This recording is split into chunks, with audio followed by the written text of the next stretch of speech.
Banyak orang yang bisa tahajud waktu haji, waktu pelaksanaan haji Pak, tapi dah balik haji hilang tahajudnya. Nih, kita perlu ngulang-ngulang kaji nih, kena motivasi beramal untuk bersihkan diri kita.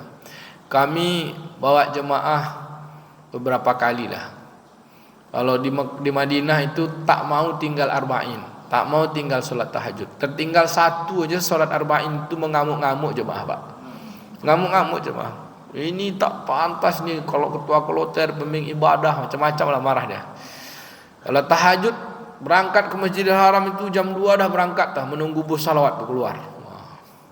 Tapi sayang dah sampai di Batam Pak, tinggal 1 sab lagi solat subuh. Tahajud pun tak nampak. Gitu kan. Artinya beribadahnya hanya di Mekah, sampai di rumah hilang kesetiaan pada Allah. Padahal mujahadah itu bukan kena tempat. Allah yang di Mekah, Allah Pekanbaru kan sama juga. Bapak Ibu, mujahadah dalam tahajud ini luar biasa. Karena Nabi pun diwasiatkan oleh Jibril. Kata Nabi SAW, Atani Jibril. Jibril datang kepadaku, dia berwasiat, Ya Muhammad, inna syarafal mu'minin qiyamul lail. Wahai Muhammad, sesungguhnya kemuliaan, tingginya pangkat orang beriman itu adalah orang yang ahli salat malam. Allah turunkan satu-satunya ayat yang berkaitan dengan amalan. Amalan itu kan solat, puasa, zakat, haji. Ada 2 ayat yang berkaitan dengan amalan. 1 haji, memang ada surat Al-Hajj. Yang kedua solat, tapi tak disebut bukan solat, tapi Allah turunkan khusus solat tahajud. Itulah dia surat Al-Muzammil. Kemudian ayat-ayat yang berkaitan dengan itu, satu di antaranya surah Al-Isra. Wa minal laili fatahajjat bihi nafilatan lak asa ayyab'asaka rabbuka maqaman mahmuda. Pada sebagian malam bangun, bertahajudlah. Ada ulama menyebut tahajud ni berjihadlah, bersusah payahlah meninggalkan tempat tidur. Di saat orang enak tidur kita bangun. Wah, ini lebih istimewa. Semoga Tuhanmu asa, Allah memberi harapan untuk kita Pak. Apa dia? Semoga kita menjadi hamba yang Allah tempatkan menjadi hamba yang terpuji. Hamba terpuji ini bukan hanya sekedar dapat dunia Pak, tapi mendapatkan ketenangan dan puncaknya wafat dalam keadaan husnul khatimah.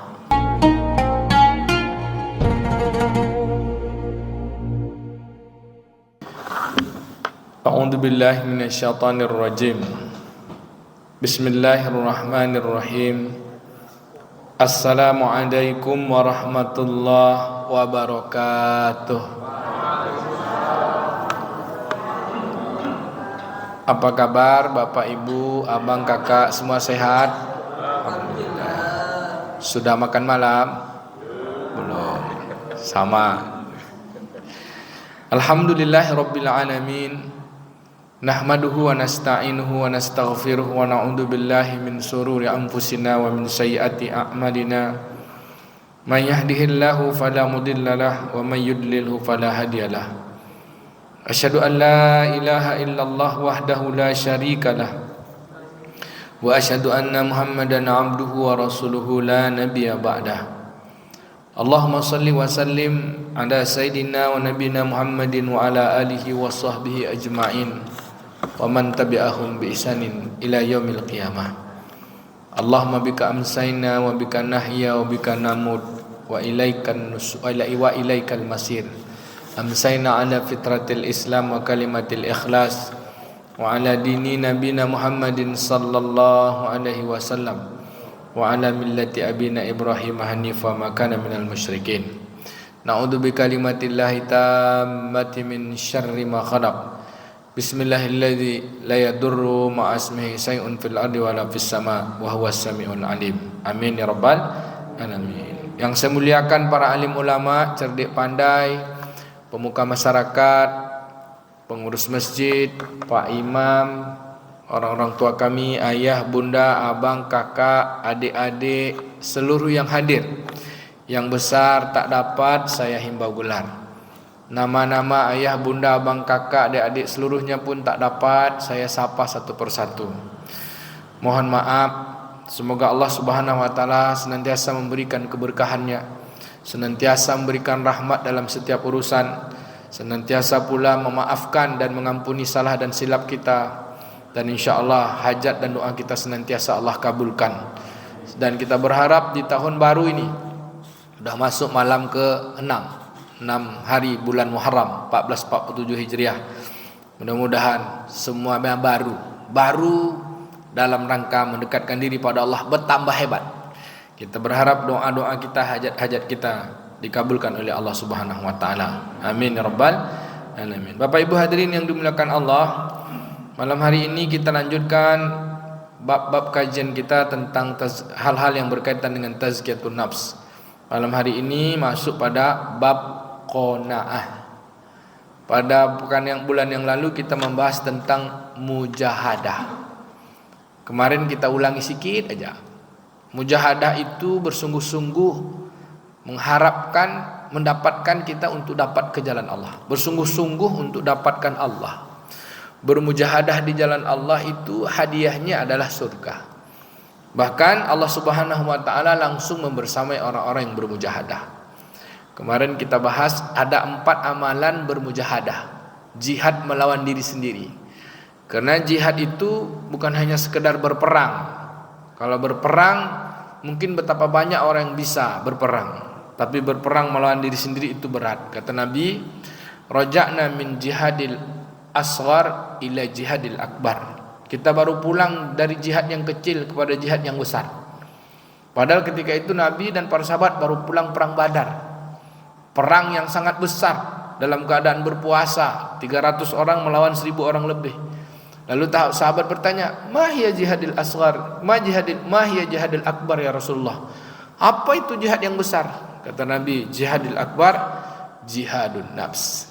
Maka ada 4 amalan setidaknya menandakan seorang itu sungguh-sungguh untuk betul membersihkan dirinya agar dia betul-betul pula setia kepada Allah Subhanahu wa taala, agar betul-betul pula ia mengharapkan ridha Allah taala. Dengan kesungguhannya ia ingin membersihkan dirinya dari dosa-dosa. Ibu bapak masih ingat 4 amalan itu? Yang pertama, lupa. Yang kedua, lupa. Yang ketiga, tidak ingat. Yang keempat, ya gitulah. Yang pertama, puasa. Karena nafsu itu bisa tunduk dengan puasa. Ketika Allah menciptakan nafsu, kan Allah tanya, "Wahai nafsu, siapa aku, siapa kamu?" Kata nafsu, aku, kamu. Sudah berapa Allah uji nafsu dengan kesulitan, dengan kepayahan, tapi tetap Allah kasih makan, tetap aja nafsu itu katakan, aku, kamu. Kita singkatkan, lalu puasa Allah tidak beri makan itu nafsu. Allah biarkan dia telantar. Lalu nafsu Allah tanya, "Man ana wa man anta?" Apa kata nafsu? "Ana abdi wa anta rabbi." Aku ni hambamu ya Allah, engkau adalah Tuhanku. Maka sering-sering berlapar-lapar perut. Tanda kita bermujahadah. Yang kedua, ingat Bu, sama puasa yang kedua, tahajud. Tahajud ini dahsyat Pak. Banyak orang yang bisa tahajud waktu haji, waktu pelaksanaan haji Pak, tapi dah balik haji hilang tahajudnya. Nih, kita perlu ngulang-ngulang kaji nih, kena motivasi beramal untuk bersihkan diri kita. Kami bawa jemaah beberapa kali lah. Kalau di Madinah itu tak mau tinggal arba'in, tak mau tinggal solat tahajud. Tertinggal 1 aja solat arba'in itu mengamuk-ngamuk jemaah Pak. Ngamuk-ngamuk jemaah. Ini tak pantas nih kalau ketua kloter pembimbing ibadah, macam-macam lah marah dia. Kalau tahajud berangkat ke Masjidil Haram itu jam 2 dah berangkat dah menunggu bus salawat keluar. Tapi sayang dah sampai di Batam Pak, tinggal 1 sab lagi solat subuh. Tahajud pun tak nampak. Gitu kan. Artinya beribadahnya hanya di Mekah, sampai di rumah hilang kesetiaan pada Allah. Padahal mujahadah itu bukan kena tempat. Allah yang di Mekah, Allah Pekanbaru kan sama juga. Bapak Ibu, mujahadah dalam tahajud ini luar biasa. Karena Nabi pun diwasiatkan oleh Jibril. Kata Nabi SAW, "Atani Jibril datang kepadaku, dia berwasiat, ya Muhammad, inna syarafal mu'minin qiyamul lail." Wahai Muhammad, sesungguhnya kemuliaan, tingginya pangkat orang beriman itu adalah orang yang ahli salat malam. Allah turunkan satu-satunya ayat yang berkaitan dengan amalan. Amalan itu kan salat, puasa, zakat, haji. Ada 2 ayat yang berkaitan dengan amalan. Satu haji, memang ada surah Al-Hajj. Yang kedua solat, tapi tak disebut bukan solat, tapi Allah turunkan khusus solat tahajud. Itulah dia surat Al-Muzammil. Kemudian ayat-ayat yang berkaitan dengan itu. Satu di antara surah Al-Isra. Wa minal laili fatahajjat bihi nafilatan lak asa an yab'asaka rabbuka maqaman mahmuda. Pada sebagian malam bangun, bertahajudlah. Ada ulama menyebut tahajud ni berjihadlah, bersusah payahlah meninggalkan tempat tidur. Di saat orang enak tidur kita bangun. Wah, ini lebih istimewa. Semoga Tuhanmu asa Allah memberi harapan untuk kita, Pak. Apa dia? Semoga kita menjadi hamba yang Allah tempatkan menjadi hamba yang terpuji. Hamba terpuji ini bukan hanya sekedar dapat dunia, Pak, tapi mendapatkan ketenangan dan puncaknya wafat dalam keadaan husnul khatimah. Amin ya rabbal alamin. Siap untuk ahli tahajud, Bapak Ibu? Nah, kalau udah lewat umur 40 tahun, kalau tak tahajud malu kita, Pak. Kata guru kami, kalau dah lebih umur 40 tahun tak tahajud malu. Nah, kau usahakan, tahajud ini kemuliaan. Bahkan ada para ulama sebutkan, kalau orang-orang yang ahli masjid tapi belum tahajud, misalnya Pak Imam, Pak Ustadz gitu ya, kalau tidak tahajud ya tahajudlah gitu. Tidak enak nyebutnya. Kalau guru kami katakan gini, kalau antum jadi ustadz masa enggak tahajud gitu ya. Cuma aja jadi ustadz kalau enggak tahajud. Kayak gitu kalam guru-guru kita. Bukan mengatakan kami tahajud, tapi itu adalah amalan pakaian badan, pakaian kemuliaan bagi seorang hamba beriman. Yang ketiga, ingat Bapak Ibu, sedekah dalam keadaan sulit. Ingat ya Bu tuh, sedekah dalam keadaan tak punya. Yang keempat, sedekah dengan yang kita suka, dengan yang kita cintai. Kalau punya duit 5 lembar, 100 ribu, 50 ribu, 20 ribu, 5 ribu, 2 ribu, mana yang kita sedekahkan? 2 ribu, Pak. Ini belum masuk mujahadah nih. Kalau 2 ribu belum mujahadah, ini masih sepele. 100 ribu mujahadah tuh. Setidaknya nilai tengah lah di antara 5 lembar tuh. Nilai tengahnya 20 ribu kan. 100, 50, 20, 10, 2 ribu misalnya. Nilai tengahnya 20 ribu. Kenapa gitu? Ada juga Allah katakan pada surat Al-Furqan. A'udzubillahi minasyaitonir rajim. Allazina iza anfaqu lam yusrifu wa lam yaqturu wa kana baina dzalika qawama. Orang-orang yang menginfakkan hartanya tidak pula dalam keadaan berlebih-lebihan, tidak boros, tidak pula pelit. Mereka membelanjakan, menginfakkan harta itu di antara tengah-tengah, di antara keduanya. Seimbang, tidak boros, tidak pula pelit, tidak pula kikir. Tapi kalau bisa bukan boros, tapi serahkan semuanya. Seperti Abu Bakar Siddiq, tak ada dia tinggalkan.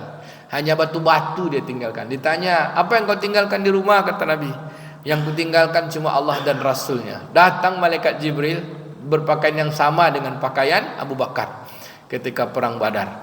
Apa kata Jibril? Ya Muhammad, sampaikan kepada Abu Bakar, Allah kirim salam kepadanya. Kenapa engkau berpakaian yang sama seperti dia? Karena hari ini Allah memuliakannya, maka seluruh penduduk langit berpakaian yang sama seperti mana pakaian Abu Bakar. Sampaikan padanya, Allah kirim salam. Masya Allah. Jadi kalau menghabiskan harta untuk Allah nih luar biasa. Ada 3 orang yang dapat salam Allah, bukan Nabi dan bukan Rasul. 1, Ibunda Khadijah. Sebab sedekahnya. Ketika sebelum wafat, dia katakan, ya Rasulullah, aku sudah membersamaimu, dah habis harta-hartaku. Jika aku ditetapkan Allah pada satu kepastian yang pasti, yaitu kematian, aku masih ingin bersama dengan Islam ini.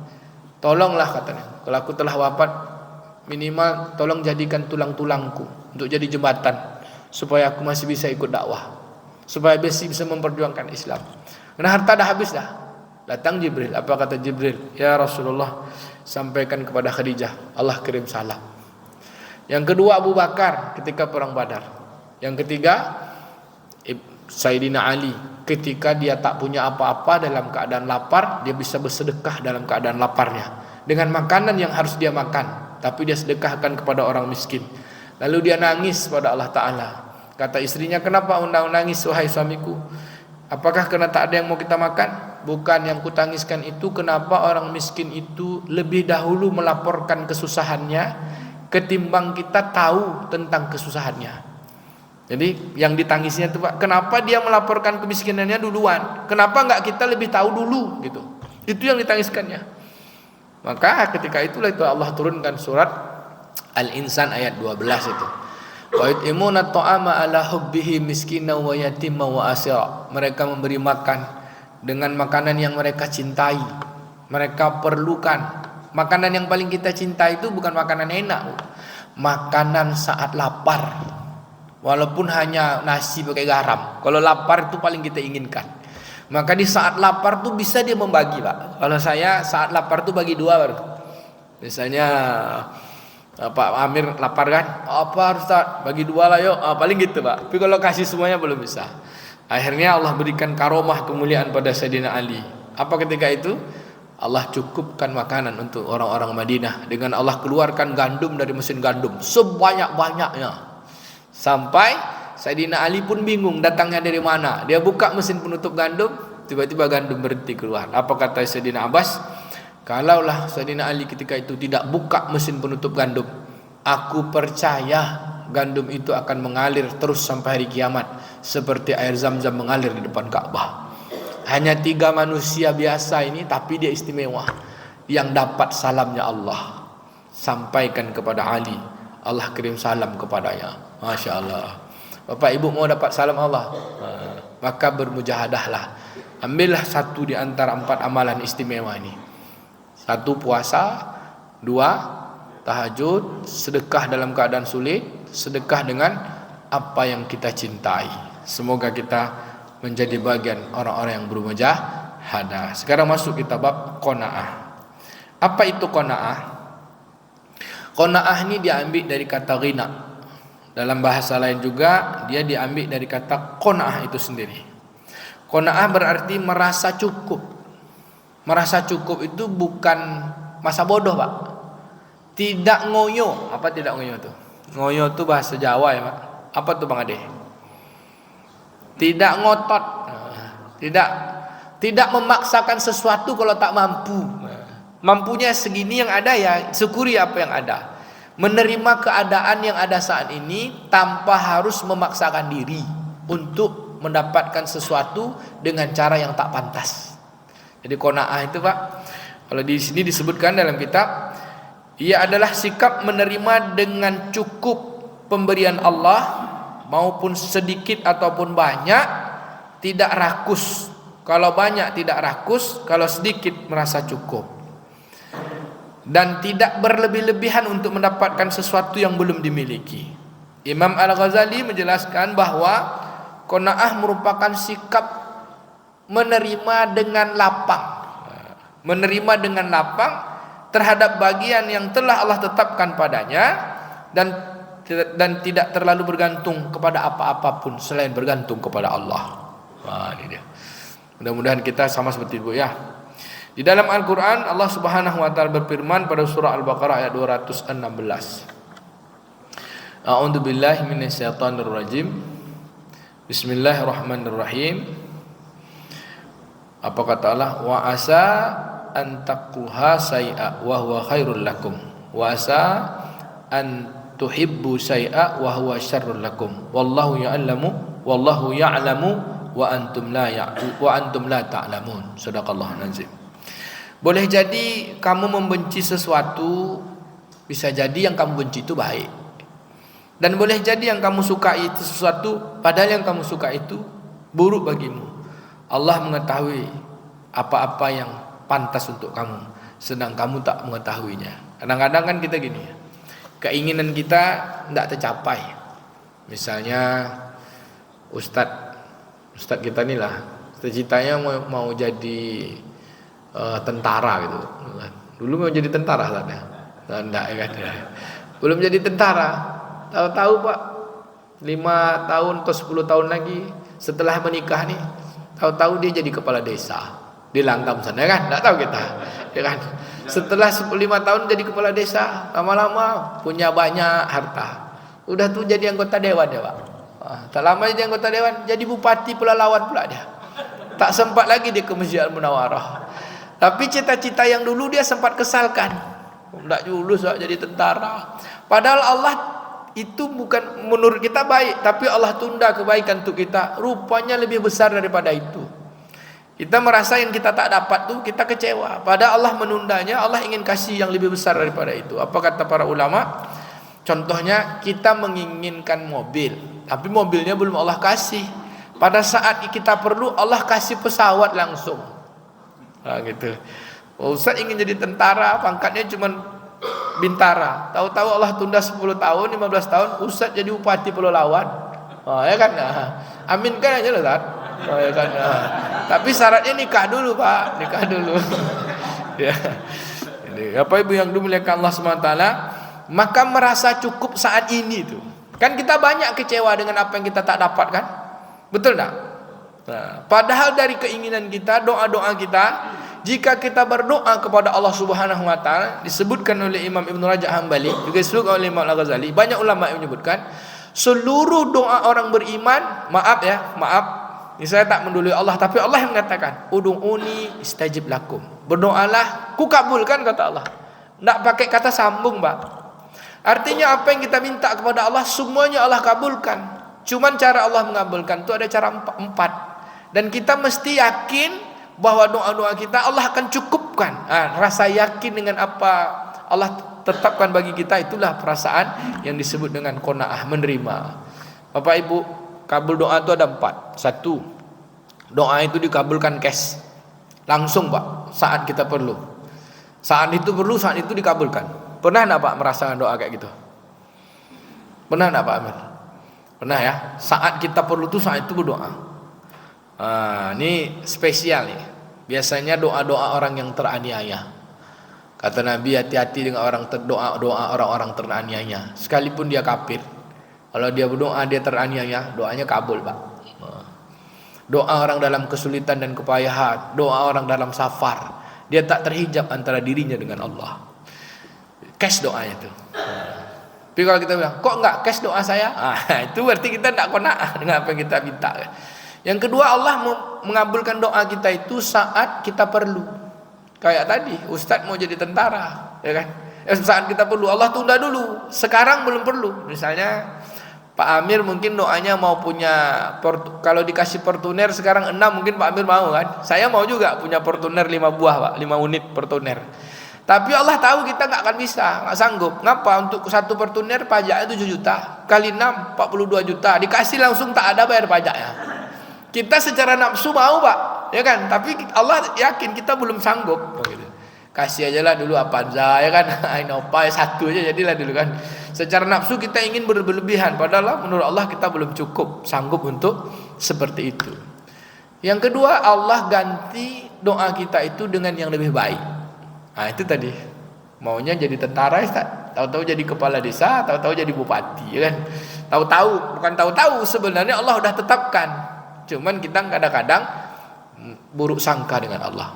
Tak boleh. Doa orang beriman itu pasti dikabulkan. Sampai pada masanya semua doa-doa kita Allah kabulkan. Allah katakan ud'uni istajib lakum. Percaya dan yakin. Dan yang keempat, semua doa kita dijadikan pahala. Setiap Bapak menyebut Allahumma, ya Allah, ya Rahman, itu tersimpan sebagai catatan amal. Maka apabila kita katakan ya Allah doaku belum terkabul, ya Allah, kita buruk sangka sama Allah, maka kebaikan doa itu terhapus. Bapak Ibu yang dimuliakan Allah, balik kita ke qanaah. Jadi orang qanaah itu menerima dengan lapang hati, lapang dada keadaan saat ini. Kalau dia tak cukup, apa namanya? Kalau dia tak banyak, ya kan? Sedikit dia merasa cukup. Kalau banyak dia tidak rakus, dia tidak berlebih-lebihan, dan dia tidak memaksakan kehendak terhadap apa yang belum dimiliki. Contoh, ada orang baru punya sepeda motor, gajinya sebulan 7 juta, punya anak 4, punya istri 1, rumahnya mau pula. Kemudian dia baru sanggup punya sepeda motor, penghasilan 7 juta, pengeluarannya 6 juta. Anak sekolah banyak. Maka dia paksakan untuk beli Fortuner Pak. Akhirnya dia berutang, berkredit, kreditnya riba pula, ya kan? 4 tahun, 5 tahun tergadailah SK ya. Tak keluar TPP Pak, tambah pusing kepala ya. Hari-hari. Akhirnya banyak amanah yang tak dikerjakannya. Kenapa dia mesti cari tambahan sana, tambahan sini, tambahan sana, tambahan sini. Akhirnya kerjaan utamanya tak teramanahkan baginya. Orang seperti ini memaksakan kehendak. Banyak tak orang kayak gini, Bu? Banyak kali, Pak. Kenapa? Gaya hidup. Gaya hidup bukan keperluan hidup. Perlu hidup ya kan cukup, tapi gaya hidup tit berbunyi, klakson berbunyi, apa namanya, tit kredit, semua kredit, ya kan? Alasannya kami kan pegawai, tak bisa pegawai kalau tak kredit tak bisa. Enggak, sebenarnya kena pola hidup saja, gaya hidup.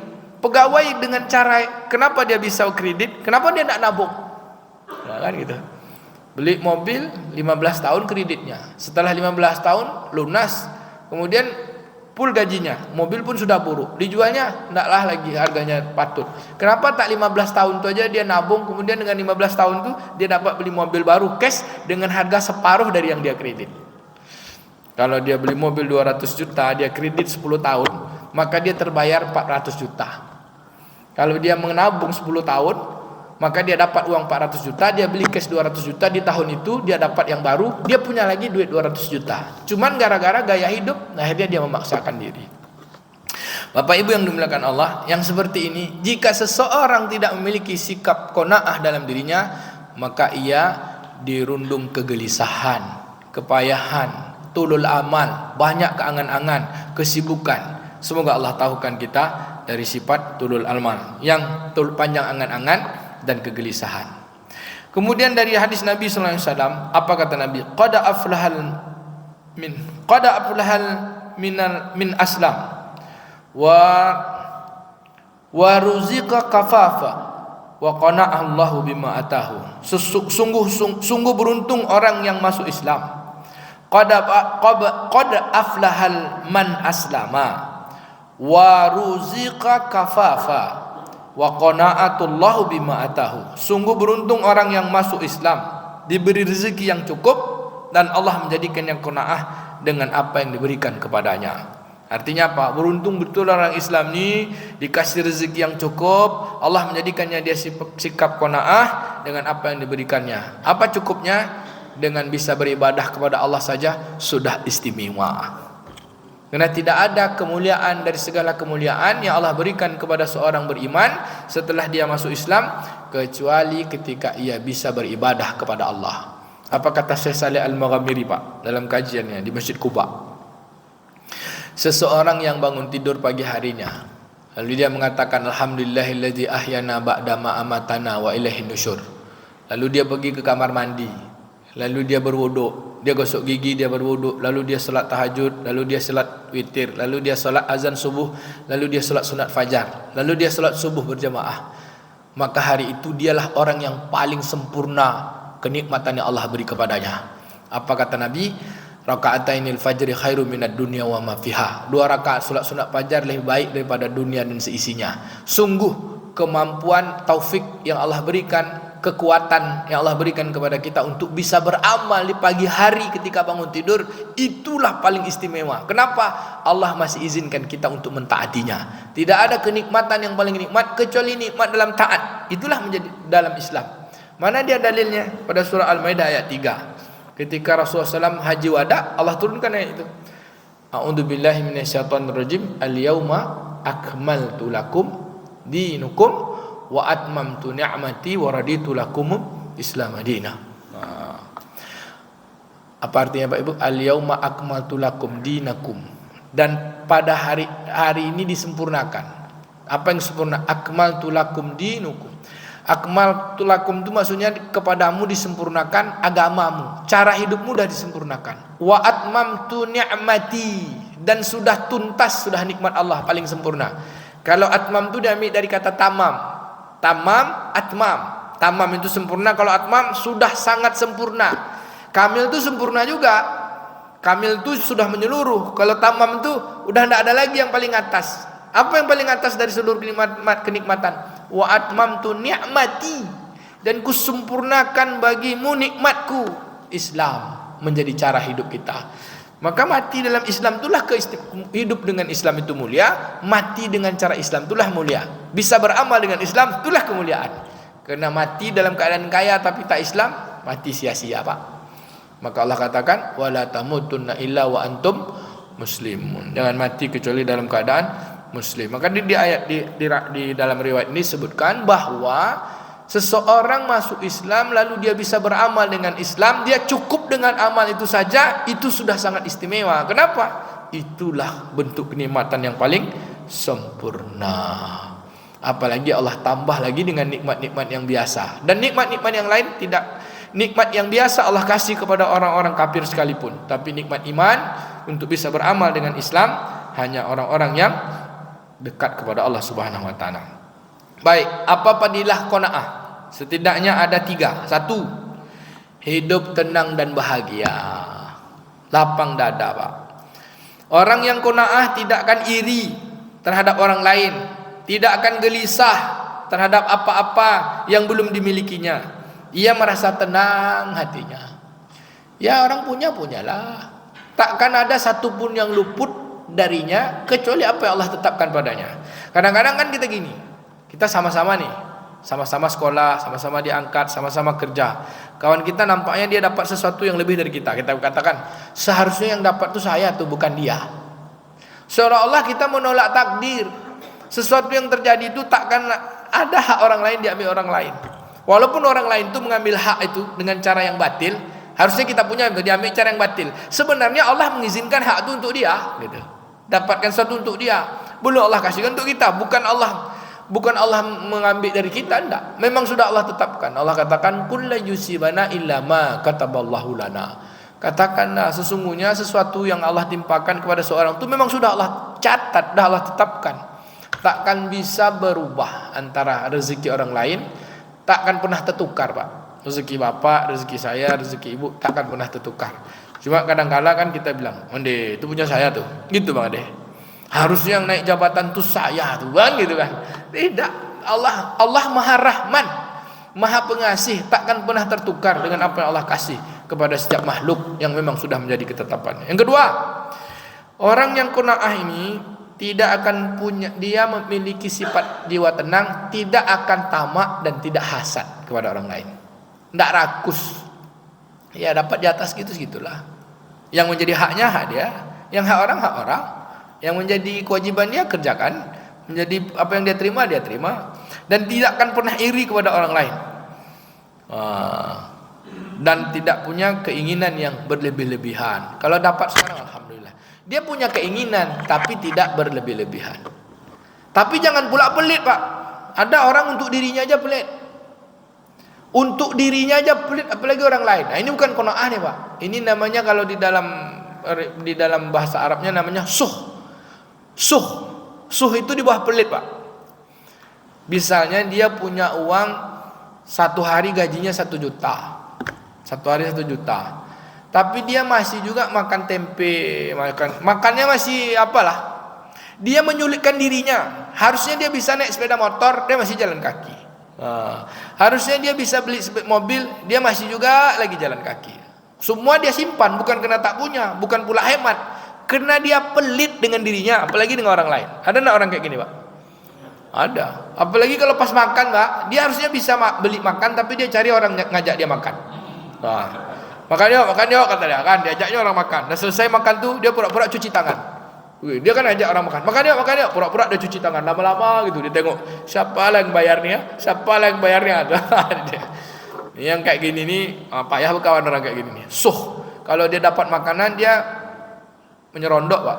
Makan di sudut-sudut supaya orang enggak tahu dia. Ini suh ini parah nih. Untuk dirinya aja dia tidak dibikinnya dirinya susah. Ini bukan sekedar pelit, tapi apa bahasa kitanya, Pak? Sempilik karyang, gitulah dia. Nah, ini orangnya parah nih. Yang ketiga, orang-orang yang memiliki sifat qanaah adalah orang yang sederhana dan tidak rakus. Nabi katakan, zuhudlah terhadap dunia. Maksudnya zuhud terhadap dunia itu bukan kita tak punya apa-apa. Sederhana aja. Kalau udah punya ini ya punya. Bukan maknanya berpakaian mewah, punya mobil besar, punya mobil mah itu orang yang tidak zuhud, bukan. Zuhud itu tidak menjadikan hartanya itu ada pada dalam dirinya, di dalam hatinya. Zuhudlah terhadap dunia, maka Allah akan mencintaimu. Zuhudlah terhadap apa yang ada di tangan manusia, niscaya manusia akan mencintaimu. Ya, kalau punya alhamdulillah. Kita senang dengan kebaikan, kesuksesan orang lain, tidak harus kita menjatuhkan orang. Bapak Ibu yang dimuliakan Allah. Lalu bagaimana cara mendapatkan sifat qanaah? Cara mendapatkan sifat qanaah. Yang pertama, yakinkan bahwa sesuatu yang Allah tetapkan itu takkan pernah tertukar. Karena Allah Maha menetapkan. Maka setelah saya sholat kan, kita membangun sifat qanaah itu ada zikir, ya, La ilaha illallah wahdahu la syarikalah lahul mulku wa lahul hamdu yuhyi wa yumitu wa huwa ala kulli syai'in qadir. Udah kita katakan tuh, tidak ada ilah yang kita sembah selain Allah. Dia Maha menguasai, Dia raja segala raja, Dia menghidupkan, Dia mematikan, Dia menetapkan segala sesuatu sesuai ketetapannya. Takkan ada berubah ketetapannya. Takkan pernah tertukar. Kata Allah A, B, B. Kita tak punya ketetapan. Yang punya ketetapan adalah Allah. Bapak Ibu yang dimuliakan Allah. Yang kedua, membiasakan diri untuk senantiasa bersyukur. Bersyukur ini maknanya apa? Gunakan yang apa Allah berikan itu untuk mentaati Allah. Dia ada orang sebut bersyukur, Pak, tapi dia tak gunakan apa yang Allah berikan untuk mentaati Allah. Maka Imam Al-Ghazali menyebutkan, apa-apa yang Allah berikan gunakan untuk taat. Dikasih sehat taat, dikasih harta untuk taat, dikasih, pokoknya cukup sesuai untuk mentaati Allah. Dengan rasa cukup itu nanti akan Allah kayakan, sehingga orang qanaah itu disebut juga dengan memiliki sifat ghina. Ghina itu diambil dari kata ghani.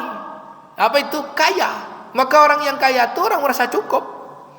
Nah, dan orang yang kaya itu bukan merasa memiliki, tapi orang berbagi.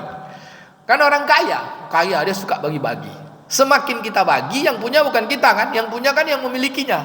Maka semakin kita bagi, dia akan semakin titipkan. Semakin bagi, semakin titipkan. Ada kisah di zaman Nabi Musa kan, seorang suami dan istri miskin. Lalu berdoa, datang kepada Nabi Musa minta doa. Ya Musa, engkau kan Nabi Allah, tolong doakan kami jadi orang kaya. Kami beribadah payah, miskin, sulit. Doakanlah jadi orang kaya. Nah, kamu bisa berkalam sama Allah. Maka Nabi Musa pun berdoa. Maka setelah berdoa, Allah kabulkan doanya. Kata Allah Ta'ala, sampaikan wahai Musa pada suami istri tersebut, mereka kayanya cuma setahun.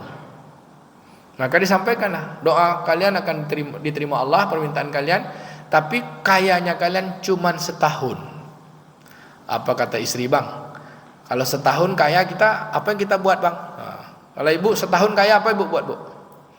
Langsung bangun ruko, langsung beli emas, nanti setahun lagi bisa jual. Tak bisa, karena ketetapan Allah cuma setahun. Mau kayanya, mau langsung beli ruko, mau disewakan, mau punya emas, nanti emasnya, pokoknya setahun habis tuh.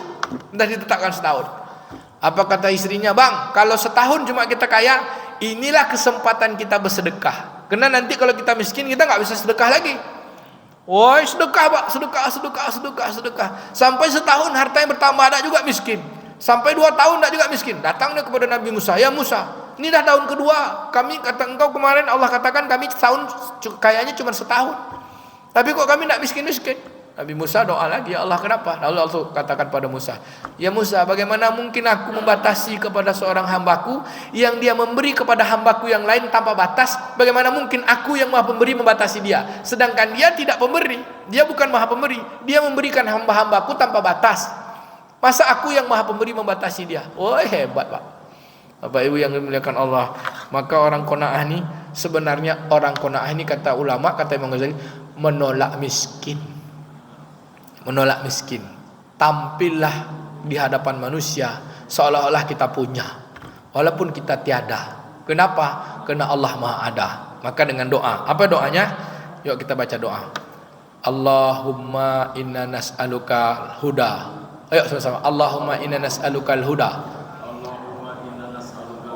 wat tuqa wal afafa wal ghina.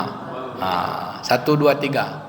Allahumma inna nas'alukal huda wat tuqa wal afafa wal ghina. Mudah-mudahan ya Allah, aku mohon kepadamu, aku minta padamu petunjuk hidayah, jadikan aku orang takwa, jadikan aku senantiasa sehat dan berkecukupan, dan jadikan aku ghina, merasa cukup dengan apa yang kau berikan. Apa kata Jibril pada Nabi, ya Muhammad, izzahnya orang beriman itu istighna anin nas. Izzahnya orang beriman marwah, pangkat tertinggi, dia tak bergantung kepada manusia. Sungguh orang yang qanaah itu tawakalnya kuat. La haula wala quwata illa billahil aliyil azim. Bapak Ibu yang dimuliakan Allah, impian kajian kita untuk mendapatkan sifat qanaah itu, maka di antara doanya tadi itulah dia. Allahumma inna nas'alukal huda wat tuqa wal afafa wal ghina. Kemudian ada juga doa ini, Allahumma ja'alni qana'a bima razaqtani. Allahumma ja'alni qanu'a bima razaqtani. Boleh Pak kita baca lagi? Allahumma ja'alni qanu'a bima razaqtani. Allahumma ja'alni qanu'a bima razaqtani. Amin rabbal alamin. Nanti doanya saya kirim sama Pak Amir, dibagi-bagikan. Bulan depan kita ujian. Siapa yang lulus dapat gelar Pak, LCMA, lulusan ceramah Masjid Al-Munawwarah. Demikian, mohon maaf atas segala kekurangan. Saya izin tidak salat isya di sini. Saya pindah ke masjid sebelah Pak. Ada kajian Muharram. Subhanakallahumma wa bihamdika asyhadu an la ilaha illa anta nastaghfiruka wa natubu ilaik. Allahumma inna nas'alukal huda wat tuqa wal afafa wal ghina. Allahumma ja'alna qanu'a wa mimma razaqtana bi rahmatika ya arhamar rahimin. Rabbana atina fid dunya hasanah wa fil akhirati hasanah wa qina azabannar. Walhamdulillahi rabbil alamin. Wassalamu alaikum warahmatullahi wabarakatuh.